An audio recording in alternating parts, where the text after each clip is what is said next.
Pharrell Williams and Louis Vuitton, the era of entertainment stars appointed as creative directors has begun.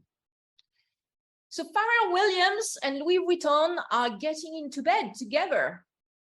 This is exciting news as it is the first time a fully fledged entertainment star takes the helm at one of the most prestigious luxury brands worldwide as its creative director, while musician Kanye West has already broken ground at sportswear firm Adidas in his role as artistic director of the uber-successful Yeezy brand.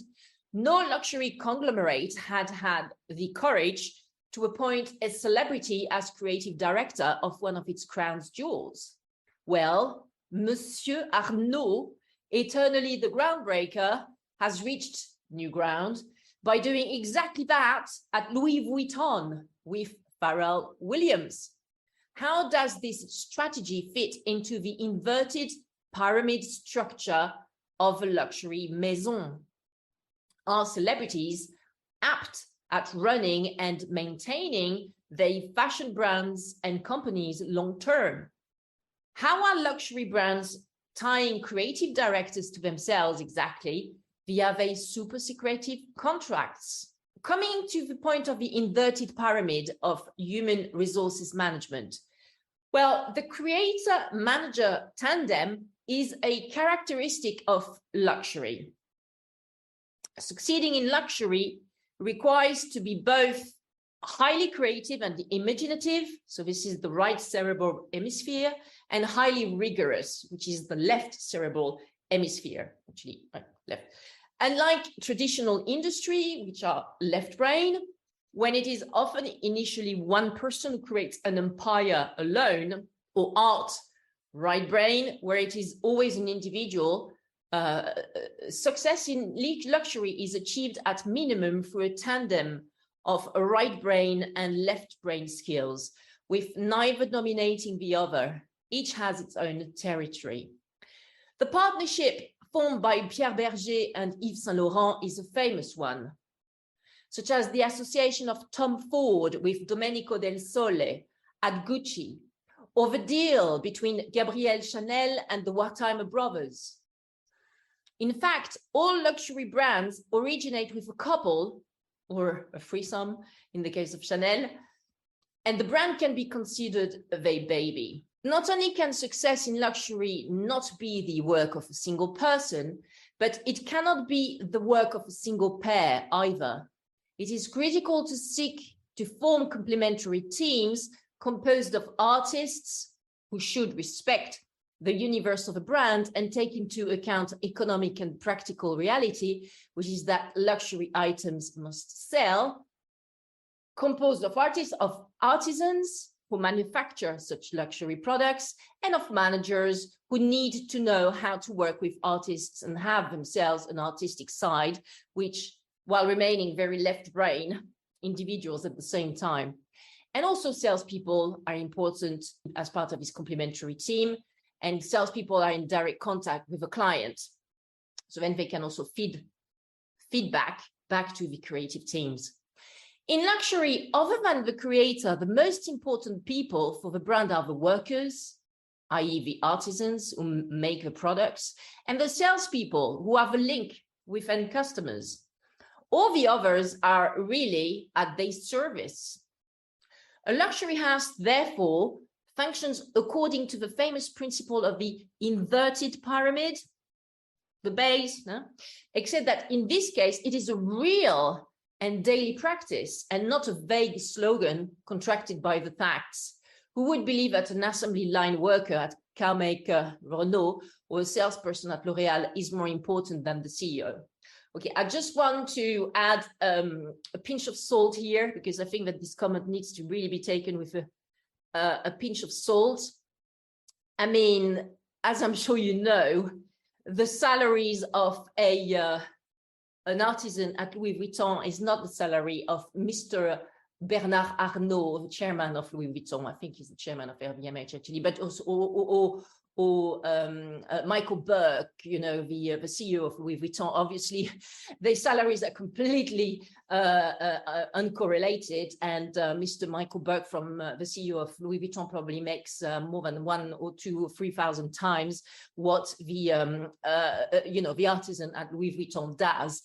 However, it is true, this concept of the inverted pyramid, that really it's actually all these workers and all these salespeople who are generating the business. That's true.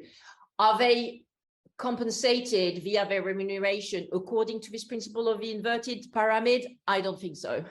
But some people in the marketing sphere like to refer to the luxury business as this inverted pyramid. So here I'm quoting. So in a house such as Louis Vuitton, a store director has priority over all other departments and always has direct access to the CEO. It is compulsory that any new employee in a managerial position of any kind begins by working in the store in order to understand fully what goes on there and how a manager's job can serve a sales network and thus the client. This period in sales is not only a matter of personal training, as in the case of major successful brands, but really a structural question. The whole organization serves the store in order to serve the client. That in luxury is very important.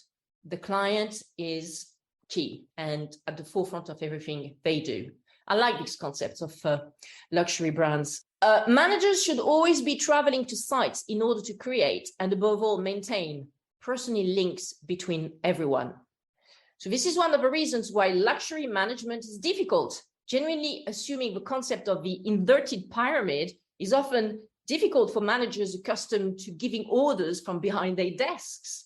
Traveling endlessly to the four corners of the world is tiring, not to mention impossible in the midst of a pandemic or war like the COVID-19 outburst or the Russian-Ukrainian conflict.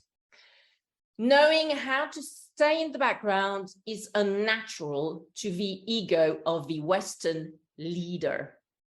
So it's not easy to be in luxury management, and yet so many entertainment stars are rising to the challenge as creative directors or fashion designers or founders of fashion or luxury companies. So what's going on here?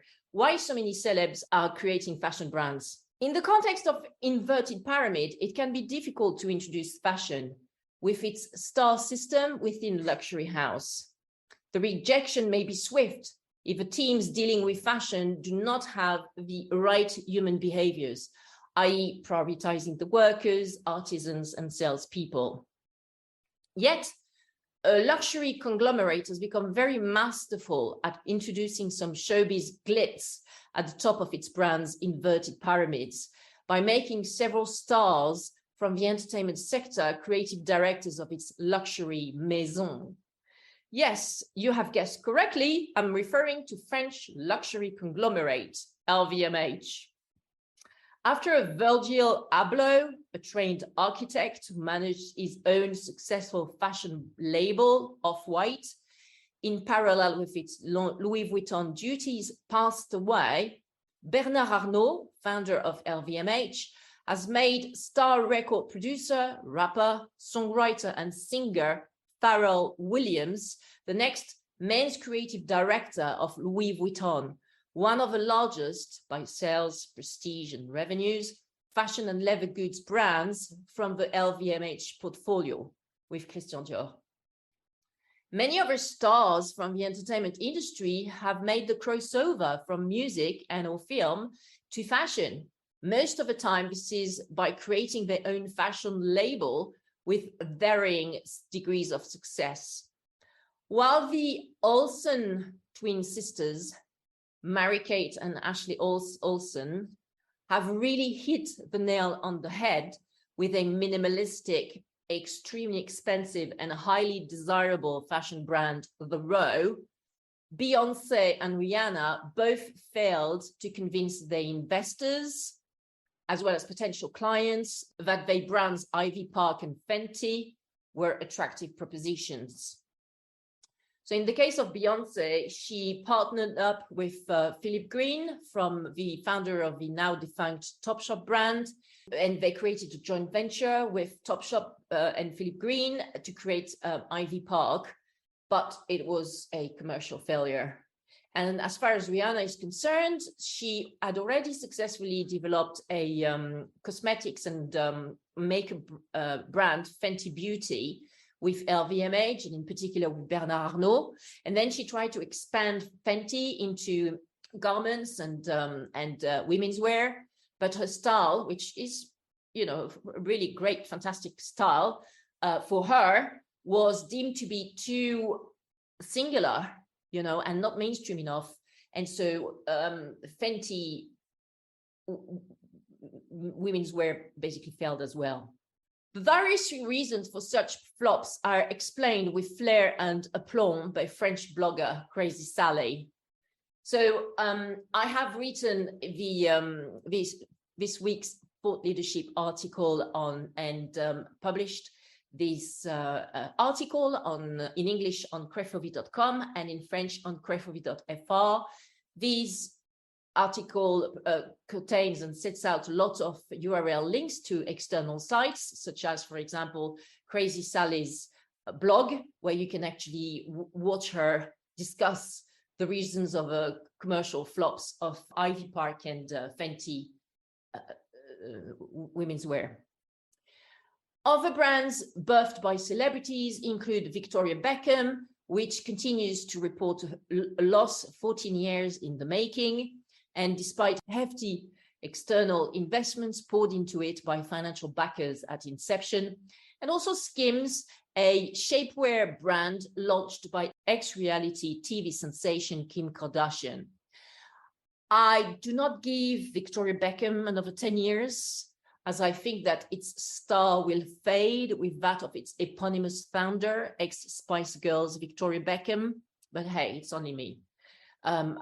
We'll see what happens with that. But Skims may be onto something more long-term in light of the business acumen and right-brain capabilities of Miss Kardashian.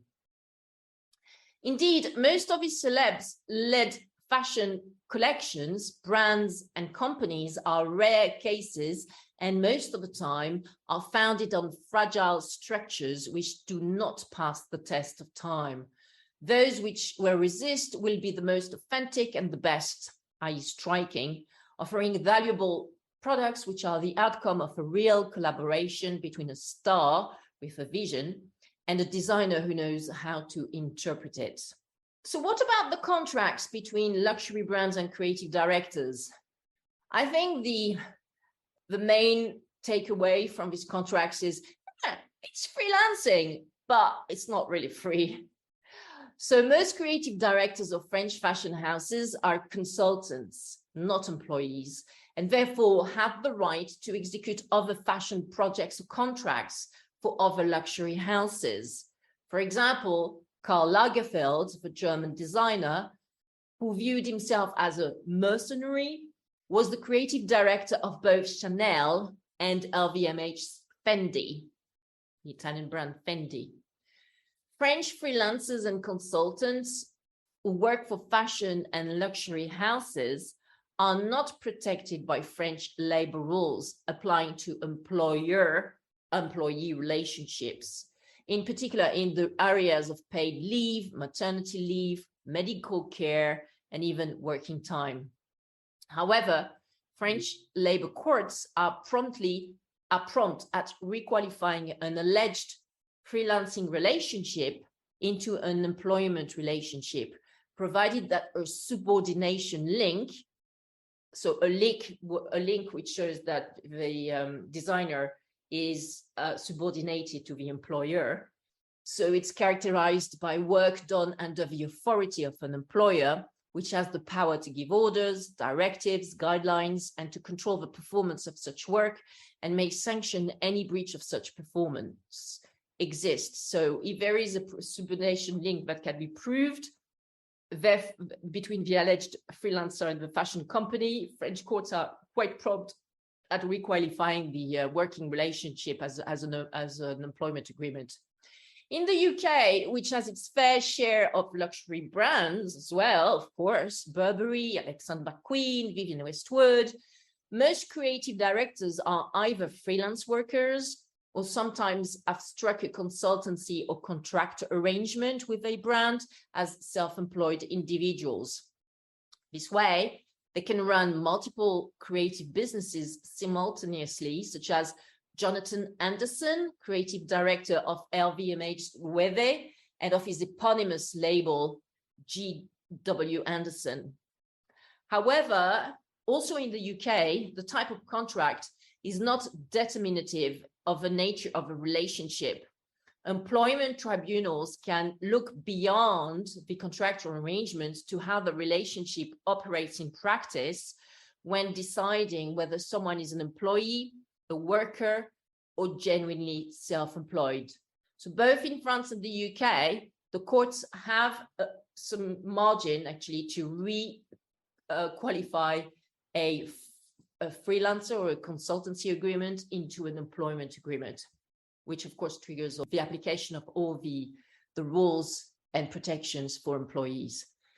To get on the good side of a creative directors, luxury brands do not hesitate to roll out the red carpet in terms of financial packages, often incentivizing the art directors via stock options and or minority stakes in the fashion brand.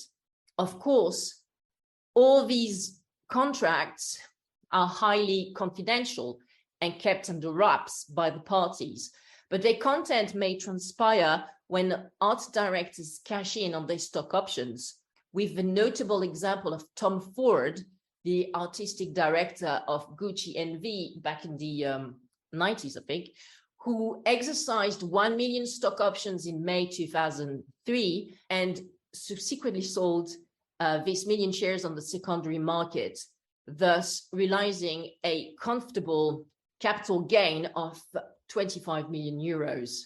So of course, when it's a listed company on the stock market, you can see this sale of shares by the management. And this is how you actually understand what a large part of the remuneration of these artistic directors, creative directors of luxury brands is composed. Other less bombastic ways to find out about the content of highly confidential fashion brand artistic director contracts are when the parties go to court because of alleged breaches of its contracts. Fashion maverick Eddie Sleeman filed a lawsuit and won against Kering's Saint Laurent, claiming that parent company Kering owed him an additional sum of about 10 million euros in consideration of a minority stake agreed upon in the contract. The French court found that Saint Laurent's ex-creative director was underpaid by as much as 9.3 million euros after taxes for his last year of service, bringing his annual salary, including his ownership share, to more than 10 million euros. It was revealed via the court ruling that during his tenure at Saint Laurent, Sleeman had a contractual clause that guaranteed an after-tax compensation of at least 10 million euros per year, mainly for an agreement to buy shares in the company and then resell them at a higher price. A new way to incentivize creative directors, experimented on by LVMH at Louis Vuitton, is by offering flexibility in terms of schedule and time commitments. Indeed, Pharrell Williams has been appointed to succeed Virgil Abloh as Louis Vuitton's artistic director for menswear, signing a contract with very particular conditions that allow the rapper to keep running his companies, Jupiter and Human Race, as well as honoring his community commitments, Black Ambition and Team Yellow. The contract signed provides that the artist will devote a third of his working time to his role at Louis Vuitton. However, all this goodness comes at a hefty price. First, in terms of non-competition clauses, always built into the contract, entered into between the luxury brand and the artistic designer. Via these non-compete covenants, the art director promises that upon their separation from the brand, whether by termination, voluntary resignation, or otherwise, they will not compete with the former brand for a certain period of time and or within a particular geographic area. Raf Simons, for example, had to serve a 9 months non-compete period between completing his transition from the creative director role of Christian Dior to US high-end brand Calvin Klein in 2016, due to a strict non-competition undertaking with Christian Dior. 1 year seems to be the approximate length of time chosen by most esteemed European brands to appoint a new creative director. For example, Nicolas Ghesquière took up his position as women's wear creative director at Louis Vuitton on the 4th of November 2013, exactly 1 year and 1 day after leaving Kering's Balenciaga, while Riccardo Tisci waited just over a year to join Burberry as art director in March 2018 after leaving LVMH Givenchy in February 2017.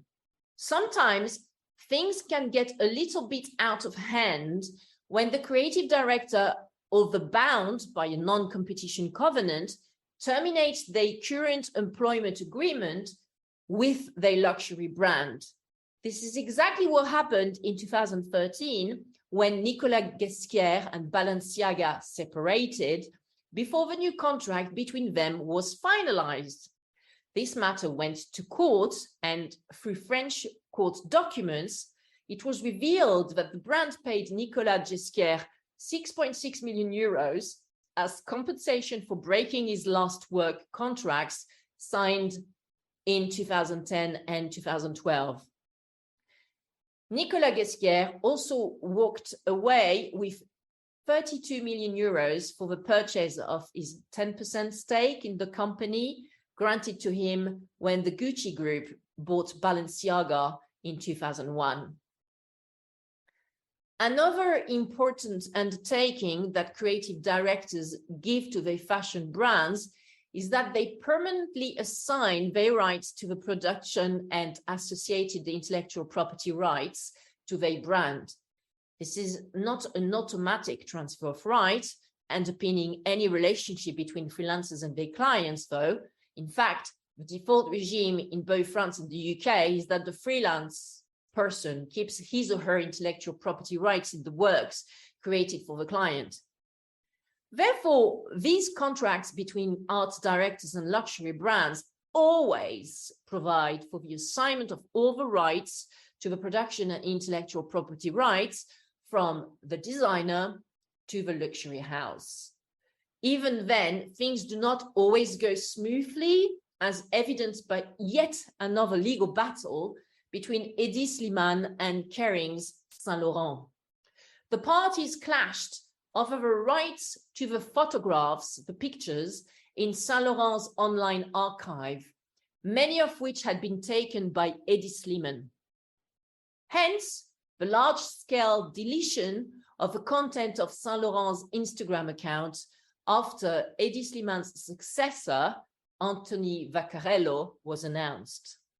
And Hedi Slimane was awarded 618,000 euros after a Paris court ruled parent company Kering unlawfully used his Saint Laurent photographs without consent, or appropriate contractual arrangements to this effect in the consultancy agreement between Saint Laurent and Hedi Slimane. Finally, last but not least, like in the Hollywood all-star system, luxury houses now include moral clauses and reputational clauses in their agreements with their creative directors in a similar manner that they would do with their celebrities' brand ambassadors.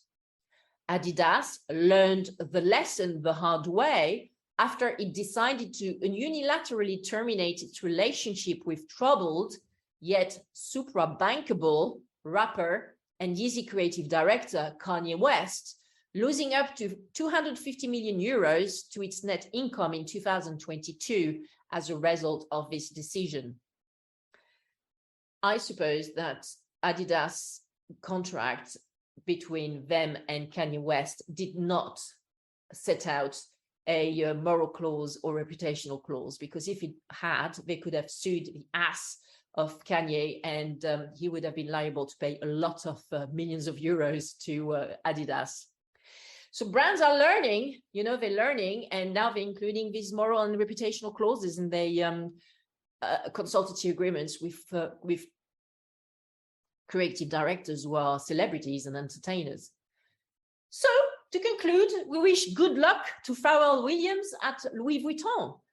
While him and his handlers definitely seem to have struck a sweet deal from LVMH Bernard Arnault, something tells me that he will sweat blood soon in order to fulfill the high expectations of Monsieur Arnault. And Pharrell, don't forget, always have your models carry bags on the catwalk, as Marc Jacobs learned the hard way from Monsieur Arnault when he, too, was creative director of Louis Vuitton. Everyone, it was a pleasure to see you again and discuss all these things with you again. I look forward to interacting with yourselves very soon. Bye for now. Bye-bye.